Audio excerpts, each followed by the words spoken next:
Cellular option missing in iPhone settings fix. Hello everyone, I am Vishaka and welcome to our channel. I will take you through the step-by-step process on how to fix cellular option missing in iPhone settings. Now let's get right into the tutorial. Firstly, go ahead and launch the settings application on your device. Here if you see, it is showing mobile service instead of cellular. So in order to fix this, go ahead and tap on General and then on Language and Region, as this issue occurs due to change in language. So as you can see, my current language is set to English UK.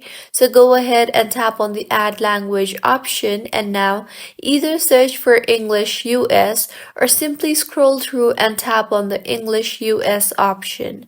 In the pop-up that appears, tap on the Use English US option, and once your language is set to English US, if you go back to your settings homepage, you will be able to see that it is no longer showing mobile service and showing cellular instead.